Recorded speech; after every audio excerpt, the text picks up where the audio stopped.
Imagine walking into a coffee shop in downtown Manhattan. You order an espresso, but instead of tapping your phone, you drop a heavy electrum coin on the counter, stamped with a roaring lion. That barista wouldn't blink, because in this timeline, the Lydian hegemony never fell. They built a global monopoly that swallowed Greece and Rome long before anyone paved the Appian Way.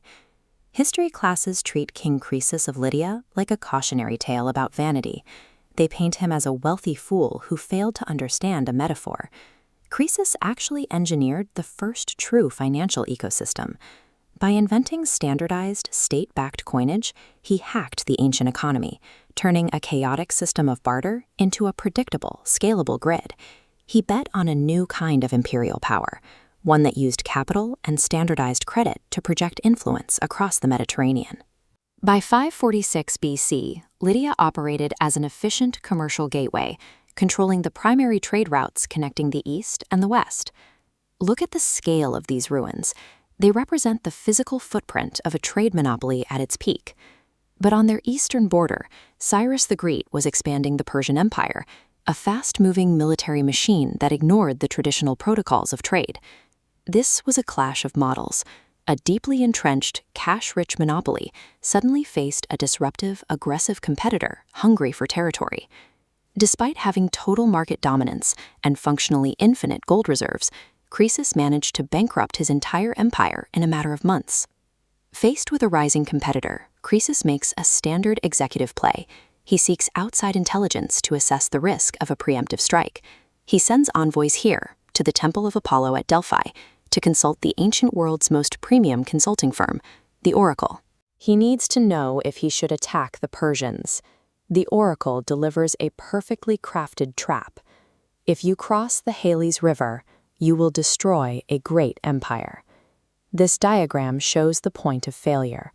The Oracle's data passes through a filter of confirmation bias. Croesus hears a guarantee of victory.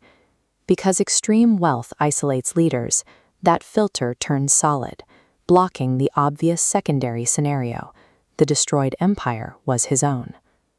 Infinite capital offers zero protection when your decision-making framework is built to validate your own desires.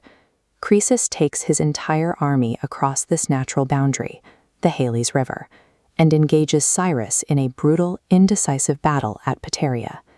Instead of securing his position, Croesus retreats to his capital and disbands his army for the winter. He applied the logic of a merchant to a total war. To him, paying a massive standing army through the winter was unnecessary overhead, so he cut his seasonal maintenance costs and assumed Cyrus would do the same. With immense reserves, Croesus didn't need a seasonal militia. He could have established a permanent defensive perimeter by hiring mercenaries from across the Mediterranean. This strategy of economic attrition would use Lydian gold to exhaust Persian resources long before they reached the capital. Sardis fell because Croesus prioritized cost-cutting over the reality of the Persian advance. If Croesus had managed his risk and survived that winter, the ripple effects rewrite human history. Without the looming threat of the Persian Empire, the Greek city-states never unite against a common enemy. Athens and Sparta remain fractured, and Greek democracy stays an isolated local experiment under Lydian protection. In a merchant-led state, the incentive to automate and scale production is far higher than in a military aristocracy. This timeline sees Lydian commerce driving mechanical innovation forward by a millennium. Instead of a global society shaped by Roman military doctrine, the Western world develops as a trade-oriented civilization built on the laws of exchange and luxury. A single misread risk assessment by one ancient CEO canceled out a reality where money, rather than military force, became the ultimate governing law. The Machiavellian lesson is clear. When you have extreme leverage, you don't ask fate for a prediction. You buy the outcome. In any power dynamic, the external competitor isn't the primary threat.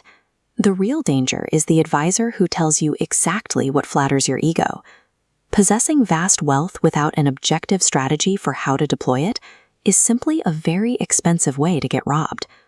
As we check our digital balances today, we are still relying on a financial system created by a man who lost his world because he failed to realize that unbiased data is more valuable than gold.